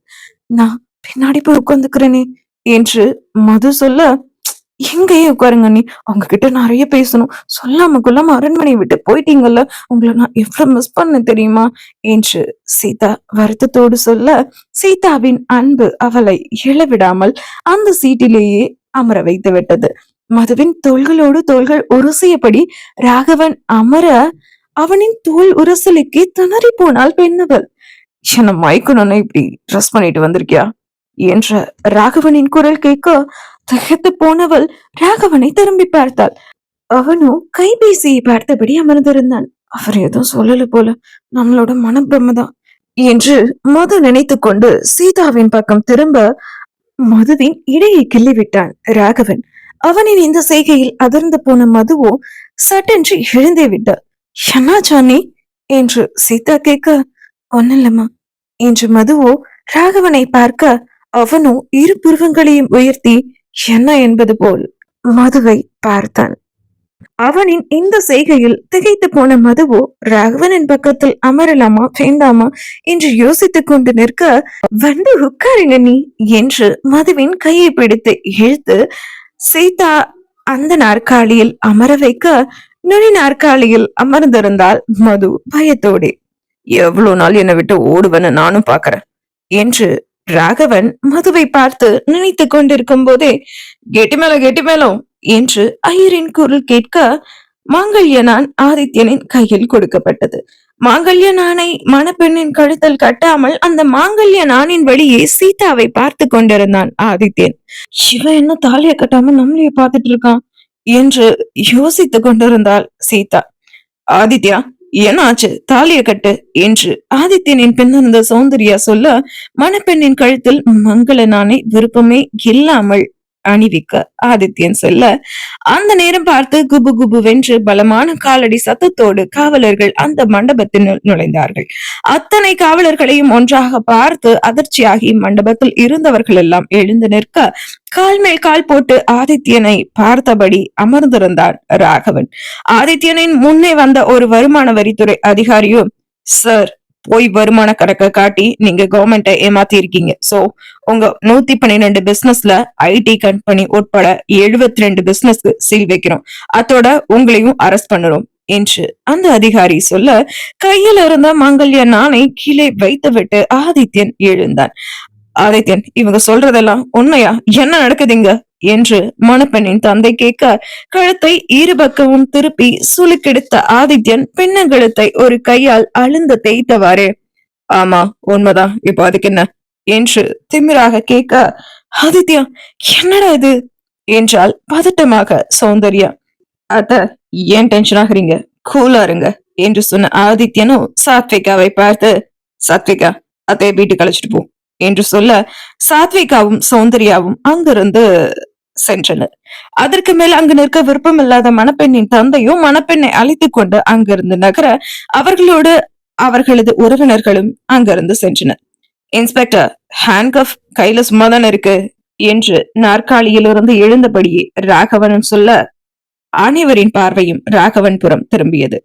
ஆதித்யனுக்கு கைவிலங்கு போடப்பட்டது. தன் கைகளில் போடப்பட்ட கைவிலங்கை உயர்த்தி பிடித்து பார்த்த ஆதித்யனும், கல்யாணத்தை நிறுத்தினதுக்கு ரொம்ப தேங்க்ஸ் மச்சான், வரட்டா, சீக்கிரமே சந்திப்போம் என்று சொல்லிவிட்டு காவலர்களோடு ஆதித்யன் சென்றுவிட, ஆதித்யன் ஜீப்பில் ஏறும் வரை இமைக்காது அவனை பார்த்து கொண்டிருந்தார் சீதா.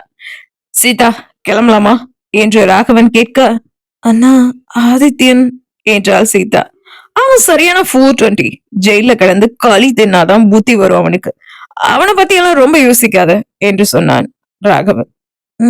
சரிண்ணா என்று சீதா சொல்ல, சீதா, நான் கிளம்புறேன் என்று மது சீதாவிடம் சொல்ல, சீதா, மிஸ் மது வேலை செஞ்ச ஐடி கம்பெனிய இழுத்து மூடி சீல் வச்சுட்டாங்க. ஃபீல் பண்ணாம அவங்க விட்டுட்டு போன இடம் நம்ம ஆபீஸ்ல காலியாதான் இருக்கு, வேணும்னா அங்க வந்து சேர்ந்துக்க சொல்லு என்று மதுவை பார்த்தபடி ராகவன் சொல்ல, மதுவிடமிருந்து எந்த பதிலும் வரவில்லை.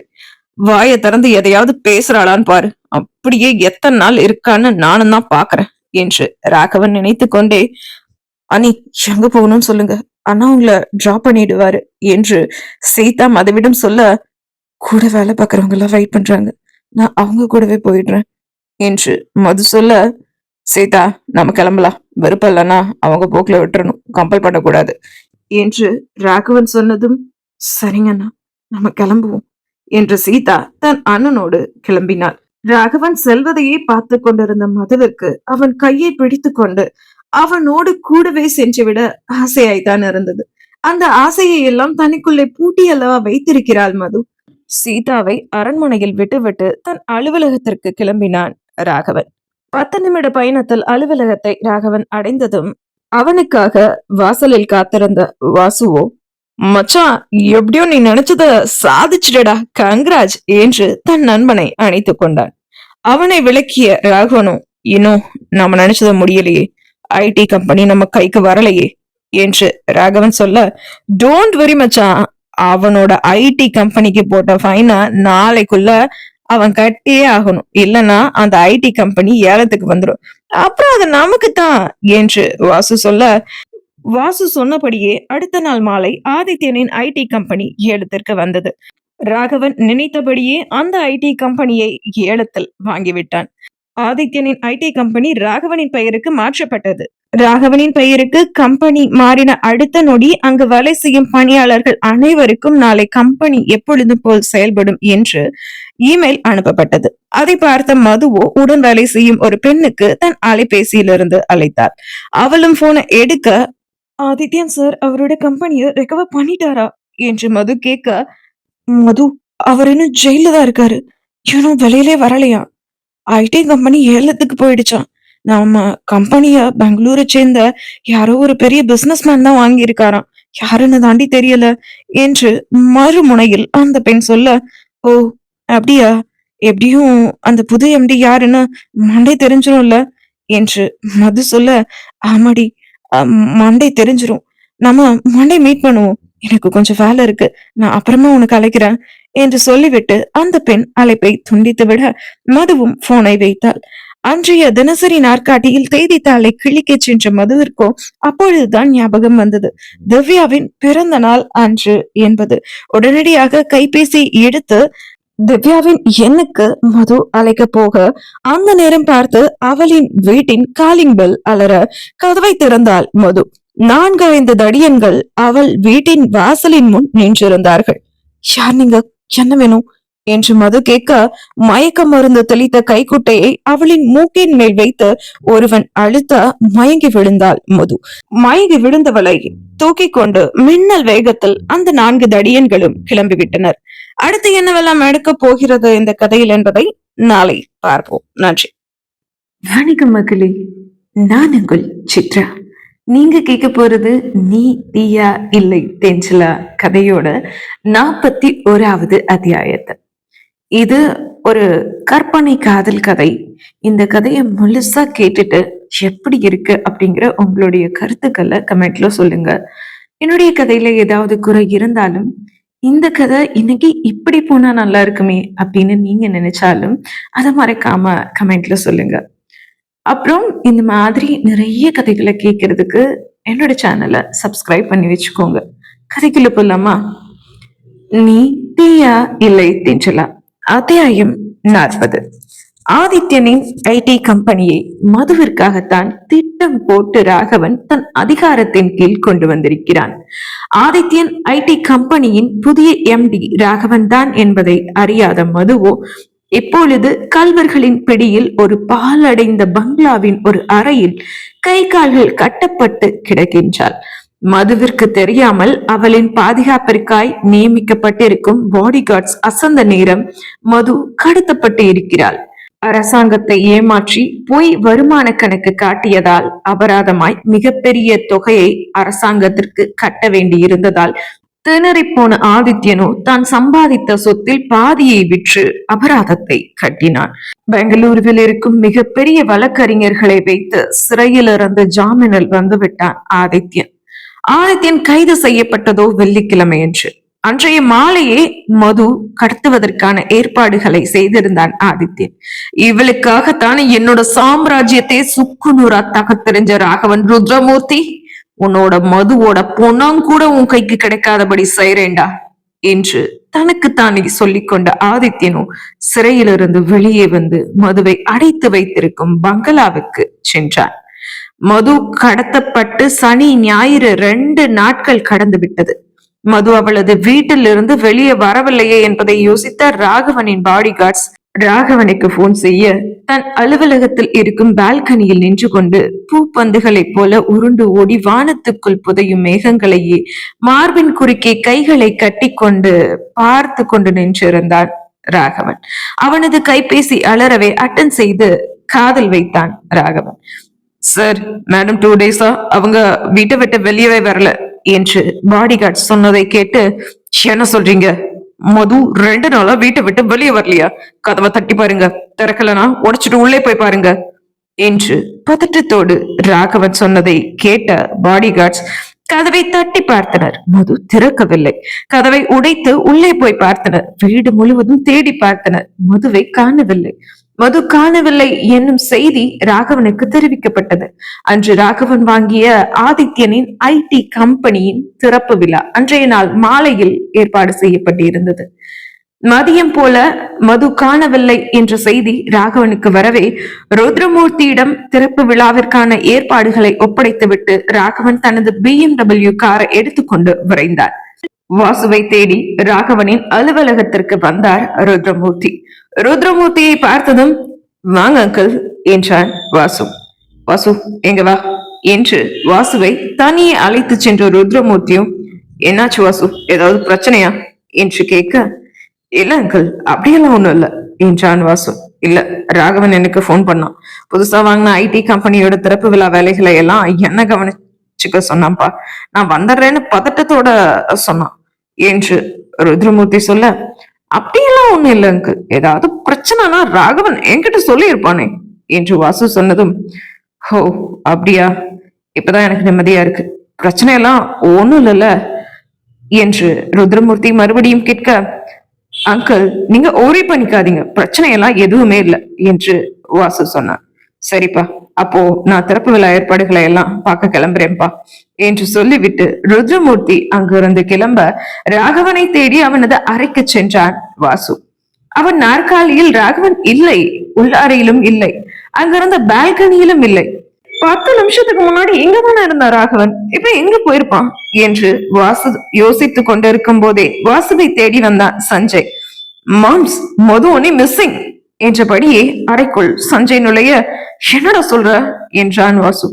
ஆமா மாம்ஸ், அண்ணிய தேடி அண்ணன் போயிருக்காரு என்று சஞ்சய் சொல்ல, டே ஆதித்யன் வேற இன்னைக்குதான் ஜாமீன்ல இருந்து வெளியே வந்திருக்கான், ஒருவேளை அவன் ஏதாவது பண்ணிருப்பானோ என்று வாசு கேட்க, அவன் இவ்வளவு பெரிய வேலையெல்லாமா பாக்குறான், அதுவும் அண்ணிய கடத்துற அளவுக்கு அவனுக்கு தைரியம் இருக்கான், அவெல்லாம் என் அண்ணனுக்கு கொசு மாதிரி மாம்ஸ், தூக்கி போட்டு அடிச்சுட்டு போயிட்டே இருப்பாரு எங்க அண்ணன் என்று சஞ்சய் கெத்தாக சொல்ல, டேய் எல்லா நேரமும் ஒரே மாதிரி இருக்காது, அதுவும் இல்லாம இப்போ உங்க அண்ணன் ஆதித்யனுக்கு பலமான அடிய கொடுத்திருக்கான், அவன் மீண்டு வர முடியாத அளவுக்கு சம்பவம் பண்ணி வச்சிருக்கான், அத நினைச்சாலே திக்குன்னு இருக்குடா, கிளம்புடா, நாமும் மதுவை தேடுவோம், ஒன்னும் அறியாத என் தங்கச்சி வாழ்க்கையில உன் பெரியம்மா அந்த ஆதித்யன்னு மாறி மாறி விளையாடுறாங்களே, பாவண்டா என் தங்கச்சி என்று வாசு சொல்ல, மாம்ஸ் புலம்புற நேரம் எது இல்ல, கிளம்புங்க என்று சஞ்சய் சொல்ல வாசுவும் சஞ்சயும் காரை எடுத்துக்கொண்டு விரைந்தனர்.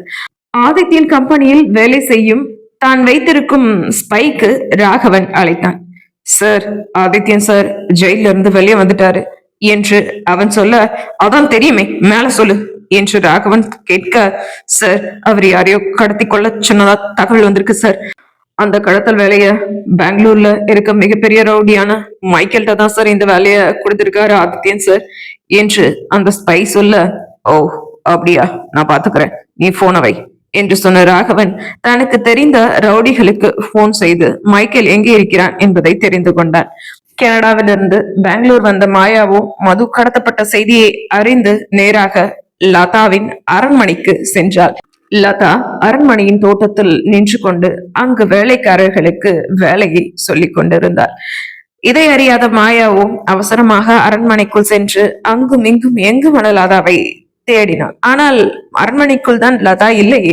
அங்கிருந்த முத்துவிடம், லதா ஆண்டி எங்க இருக்காங்க என்று மாயா கேட்க, லதாமா தோட்டத்துல இருக்காங்கம்மா என்று முத்து சொல்ல மாயாவோ தோட்டத்தை நோக்கி சென்றார்.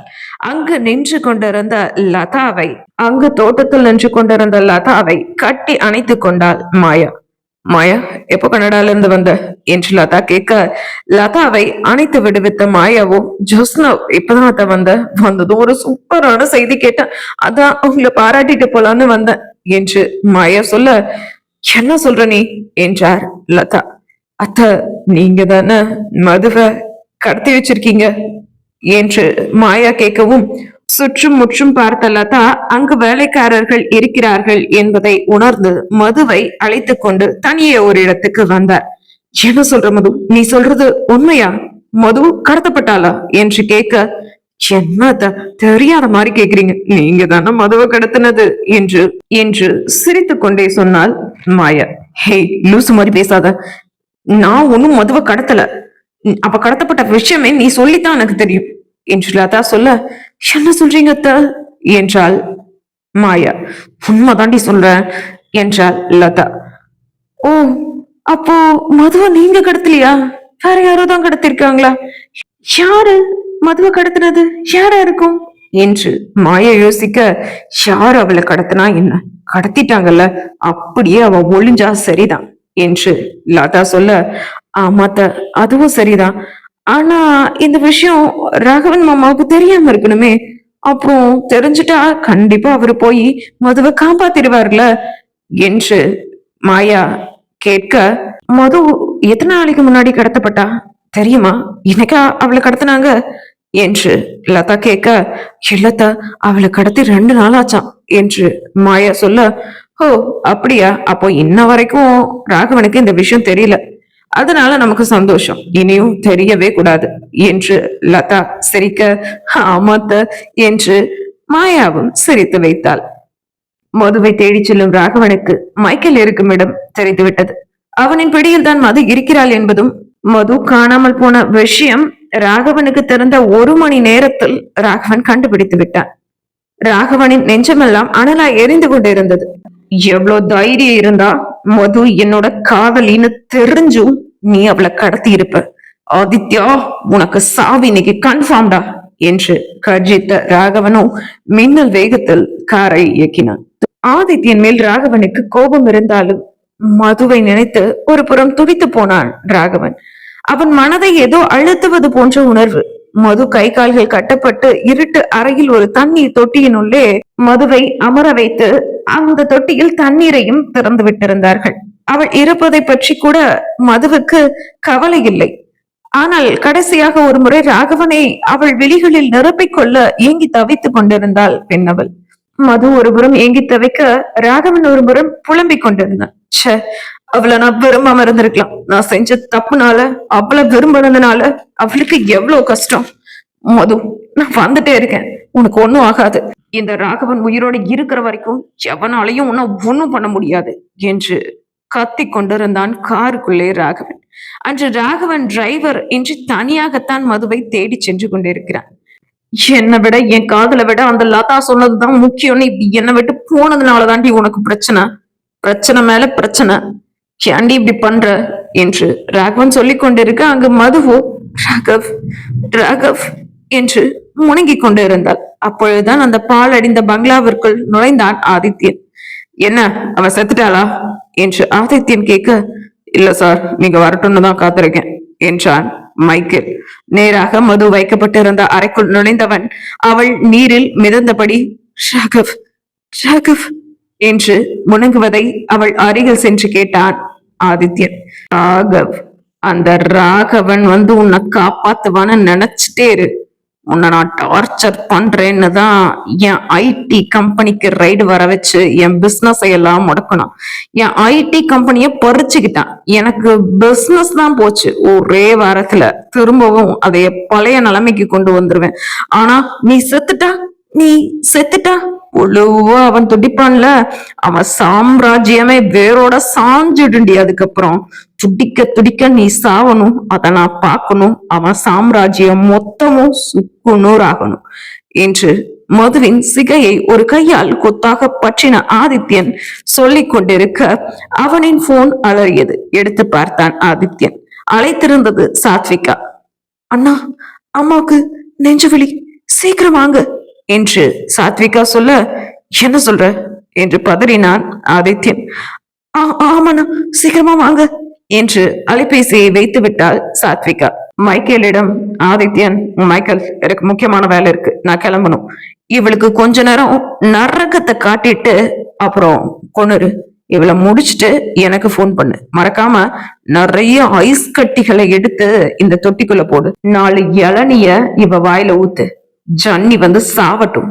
இவ செத்ததுக்கு அப்புறம் எனக்கு செய்தி அனுப்பு என்று சொல்லிவிட்டு ஆதித்யன் அங்கிருந்து செல்ல, மைக்கேல் ஆதித்யன் சொன்ன அனைத்தையும் செய்தார். குளிரில் நடுங்கிக் கொண்டிருந்தாள் மது. ராகவனின் கார் பெங்களூரின் எல்லையில் இருந்த ஒரு காட்டுக்குள் சென்றது. வாகனங்கள் உள்ளே செல்ல முடியாதபடி ஒரு இடத்தில் தடுப்பு ஒன்று போட்டிருக்க காரில் இருந்து இறங்கினான் ராகவன். சுற்றும் முற்றும் பார்த்தான். அங்கு யாரும் இல்லை. அதனால் காரில் இருந்து இறங்கிய ராகவன் அந்த தடுப்பை அகற்ற எண்ணி பாதையின் குறுக்கே கட்டி வைக்கப்பட்டிருந்த கட்டையின் மேல் கையை ராகவன் வைக்கவும், மச்சான் என்ற வாசுவின் சத்தம் கேட்கவும் ஒரு அடி பின்னே வைத்து குரல் வந்த திசையை நோக்கி திரும்பினான் ராகவன்.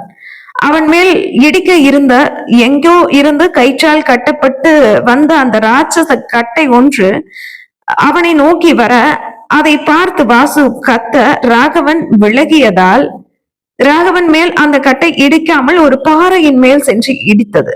கட்டை முட்டி அந்த கட்டையில் கட்டப்பட்டிருந்த வெடிகுண்டு வெடித்து ராட்சத பாறை சுக்கு நூறாய் உடைந்தது. மச்சான், நல்ல வேலை அந்த கட்டை உன் மேல இடிக்கல. மதுவை காணோன்னதும் நீ பாட்டுக்கு தனியா வந்துட்ட. எங்க கிட்ட ஒரு வார்த்தை சொல்லியிருக்கலாம்லடா என்று சொன்னபடியே காரில இருந்து இறங்கி சஞ்சயும் வாசுவும் வர, மதுவை கடத்திட்டாங்கன்னு தெரிஞ்சதும் என்ன பண்றதுனே தெரியலடா, அதான் வந்துட்டேன் என்று ராகவன் சொல்ல, இவர்கள் பேசிக் கொண்டிருக்கும் போது 4-5 ரவுடிகள் அவர்களை சுற்றி வளைக்க, ஆனா நீங்க போய் அண்ணிய காப்பாத்துங்க என்று சஞ்சய் சொல்ல, ராகவனும் அவன் காரை நோக்கி செல்ல ராகவனை வழிமறைத்து நின்றான் ஒரு தடியன். ராகவன் அவன் கையில் இருந்த காப்பை மேலே தூக்கி விட்டு கை முஷ்டியை மடக்கி ஒரு குத்துதான் அந்த தடியனின் மூக்கில் இருந்து ரத்தம் வந்து விட்டது. 4-5 பற்களும் தெரித்து விழுந்துவிட அந்த தடியனோ ராகவனின் கார் கதவில் மல்லாக்க சாய்ந்து விட்டான்.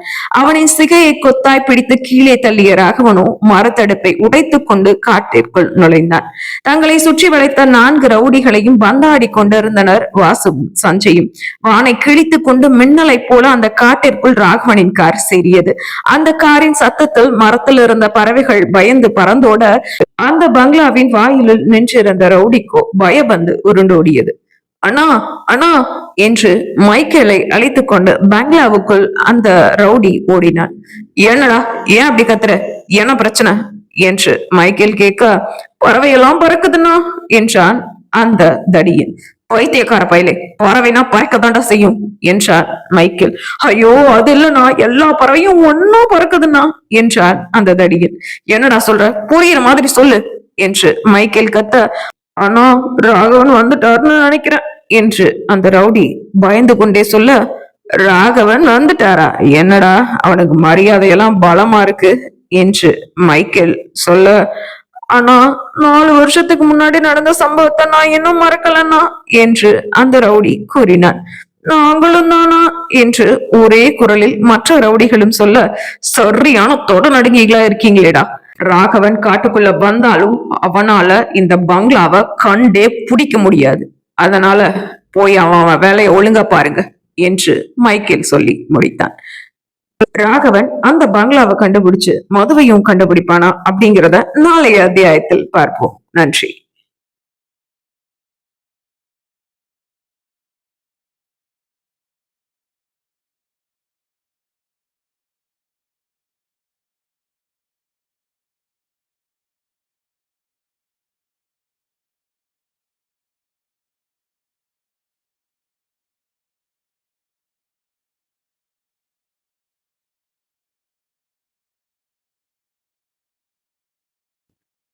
வணக்கம் மக்களே, நான் உங்கள் சித்ரா. எப்ப நீங்க கேட்க போறது நீ தீயா இல்லை தெஞ்சல கதையோட 42வது அத்தியாயம். மக்களே, நான் முன்னாடியே சொல்லிக்கிறேன், இன்னைக்கு நீங்க கேட்க போற எல்லாமே கதைக்காக கற்பனையால் நான் எழுதினதுதான். யாருடைய மனதையும் புண்படுத்துவதற்காக எழுதப்பட்டதே கிடையாது. ஸோ ஒரு சினிமா ஃபைட் சீக்வன்ஸ் மாதிரி இருக்கும் இன்னைக்கு நீங்க என்னோட கதையில கேட்க போற எல்லாமே. மறைக்காம கதையை ஃபுல்லா கேளுங்க. கேட்டுட்டு கதை எப்படி இருக்கு அப்படிங்கிறத கமெண்ட்ல சொல்லுங்க. கதைக்குள்ள போலாமா? நீ தீயா இல்லை தென்றலா, அத்தியாயம் 42. காட்டுக்குள் ராகவனின் கார் சீறி கொண்டிருக்க அவன் எதிரே ஒரு சிங்கக்குட்டி ஓடி வந்து கொண்டிருந்தது. அதன் பின்னே அந்த குட்டியின் தாய் சிங்கமும் வந்து கொண்டிருந்தது. சுதாரித்த ராகவனோ சடார் என பிரேக் போட்டு காரை நிறுத்த, அவன் காரில் அடிபட வேண்டிய சிங்கக்குட்டியும் அடிபடாமல் தப்பித்து விட்டது. அந்த சிங்கக்குட்டியின் பக்கம் அந்த தாய் சிங்கமும் தன் குட்டியை வாயால் கவ்வியவாறு ஓடிவிட்டது. சிங்கத்தை பார்த்து வேறு யாராக இருந்தாலும் தலை தெறிக்க ஓடி இருப்பார்கள். ஆனால் அங்கு இருந்ததோ ராகவன் அல்லவா? பயம் என்பதே அவன் வரலாற்றில் இல்லை அல்லவா? சிங்கம் சென்றதும் காரை முன்னோக்கி செலுத்தினான் ராகவன். காரில் சிறிது நேரம் ராகவன் காட்டுக்குள் பயணித்தான். அவனது கண்ணில் அந்த ராட்சத சுவர் பட்டது. அந்த சுவரை பார்த்ததும் காரை நிறுத்திவிட்டு காரில் இருந்து இறங்கினான் ராகவன். அந்த சுவரின் பின்னேதான் அந்த பாலடைந்த பங்களா இருந்தது. முன்னொரு காலத்தில் அங்கு வாழ்ந்திருந்த ராஜா ஒருவன் தன் ஆசை நாயகிக்காக கட்டிய பங்களா அது. அந்த பங்களா யார் கண்களுக்கும் தெரியாமல் இருக்க அந்த அரசன், அந்த பங்களாவை கட்டின அரசன் இந்த ராட்சத சுவரை கட்டியிருந்தான். ராட்சத காம்பவுண்ட் சுவரை பார்த்த ராகவனோ, இதென்ன இவ்வளவு பெரிய சுவரா இருக்கு என்று யோசித்துக் கொண்டு நின்றிருந்தான். அந்த பங்களா கட்டி 100 வருஷத்துக்கு மேல் இருக்கும். அந்த சுவர் கட்டியும் 100 வருடங்களுக்கு மேல் இருக்கும். அங்கங்கு இடிந்து அந்த ராட்சத சுவரும் அங்கங்கு இடிந்து பரிதாப நிலையில் இருந்தது. இங்க இவ்வளவு பெரிய சுவர் இருக்கு, ஒருவேளை இந்த காட்டோட எல்லையா அந்த சுவர் இருக்குமோ என்று யோசித்த ராகவன் தன் கைபேசியை எடுத்து அந்த காட்டின் பரப்பளவு என்ன என்பதை கூகுளில் தேடி பார்த்தான். அதை பார்த்தவன், இந்த காடு ரொம்ப பெருசு, கண்டிப்பா இந்த சுவர் இந்த காட்டோட எல்லையா இருக்க வாய்ப்பே இல்லை, இதுக்கப்புறம் என்னமோ இருக்கு என்று யோசித்தவன் அந்த சுவரை நிமிர்ந்து பார்த்தான். 20 அடி உயரமுள்ள ராட்சத சுவர் அது. அந்த சுவரின் மேல் கையை வைத்து பார்த்தான் ராகவன். காரை பெயர்ந்து விழுந்தது. காரை பின்னே இருந்தது கப்பிக்கல். அடப்பாவிகளா, இவ்வளவு பெரிய சுவரை கட்ட தெரிஞ்ச உங்களுக்கு எந்த கல்லை வச்சு கட்டணும்னு தெரியலையேடா என்றபடியே காரில் ஏறி காரை ஸ்டார்ட் செய்து காரை பின்ன எடுத்து அதி வேகத்தில் சென்று அந்த சுவரில் மோதினான் ராகவன். சுவரின் மேலே விரிசல் ஏற்பட்டது. திரும்பவும் காரை பின்னே எடுத்து மீண்டும் அதே போல் பலமாக சுவரின் மேல் காரால் மோதினான். இப்படியே 3 முறை மோதினான் ராகவன். கடைசியாய் அந்த காரை சுவரின் மேல் மோதும் போது அந்த சுவரில் மிகப்பெரிய துவாரம் ஒன்று ஏற்பட்டது. அதன் வழியே ராகவனின் கார் அந்த சுவரை தாண்டி உள்ளே சென்றது. அந்த காம்பவுண்டுக்கும் பங்களாவுக்கும் 1/2 கிலோமீட்டர் தூரம் இருக்கும். புயலென ராகவனின் BMW கார் அந்த பங்களாவை நோக்கி வருவதை பார்த்த ரவுடிகளுக்கு உள்ளே உதறல் எடுத்தாலும் அதை மறைத்து கொண்டு கையில் கிடைத்த அருவாள், கோடாரி, கடப்பாறை என்று ஆயுதங்களை எடுத்துக்கொண்டு பங்களாவின் வாயில் வரிசையாக நின்றனர். பங்களாவின் முன்னே ராகவனின் கார் நின்றதும் அந்த காரை சுற்றி வளைத்தனர் ரவுடிகள். ராகவனின் கார் கதவை திறந்து அவன் இறங்க, ஹே என்று கோரஸாக கத்தினார்கள் அங்கிருந்த ரவுடிகள். கருநீல நிற சூட் அணிந்து வெள்ளை சட்டையில் இருந்த ராகவனும், காத்தாதீங்கடா, காது வலிக்குது என்று காதை தேய்த்தபடியே தன் கோட்டை கலட்டி காருக்குள் தன் சீட்டில் வைத்தவன் தான் அணிந்திருந்த கூலிங் கிளாஸையும் கலட்டி காரினுள் வைத்துவிட்டு காருக்குள் எதையோ ஒன்றை ராகவன் தேடிக் கொண்டிருக்கும் போது அவன் அசந்த நேரத்தில் அவனை கோடாரியால் வெட்ட வந்த ரவுடியை காரினுள் எதையோ தேடியபடியே தன் மற்றொரு கையால் அவனை தடுத்தவன் காரினுள் இருந்த சூவிங்கம்மை எடுத்து ஒரு கையால் பிரித்தபடியே தன் மீது கோடாரியை வீச வந்தவனிடம், முதுகுல குத்துறது என்ன பழக்கம், ஃபேன் சட்டை எல்லாம் போட்டு இருக்க என்று கையில் இருந்த சூவிங்கம்மை எடுத்து வாயில் மென்றபடியே அவனை கீழிருந்து மேலாக பார்த்த ராகவன் அவன் கையில் இருந்த கோடாரியை அவன் மார்பிலேயே இறக்கினான். அந்த கோடாரி பட்டதும் அவன் மார்பிலிருந்து தெரிந்த ரத்தம் ராகவனின் வெள்ளை சட்டையில் பட்டது. அந்த சமயம் சஞ்சயின் காரும் உள்ளே வர அந்த காரில் இருந்து இறங்கின சஞ்சயும் வாசுவும். இரத்தக்கரையோடு நின்றிருந்த ராகவனை பார்த்த அவர்கள் அதிர்ந்தே போனார்கள். என்னடா உங்க அண்ணன் ருத்ரமூர்த்தி அவதாரம் எடுத்து நிக்கிறான், பார்க்கவே பயங்கரமா இருக்கேடா என்று வாசு சொல்ல, மாம்ஸ், கனடால மாதிரி இங்கேயும் மயக்கம் போட்டு விழுந்துடாதீங்க என்றான் சஞ்சய். இப்போ நான்லாம் ரொம்ப தைரியமான ஆளா மாறிட்டேன்டா என்று வாசு சொல்ல, அதை தான் இன்னைக்கு பாத்துருவோம் மாம்ஸ் என்றான் சஞ்சய். அது சரிடா, வெறுங்கைய வீசிட்டு ராகவன் கிட்ட சண்டைக்கு போனாலே அவன் சும்மா விட மாட்டான்.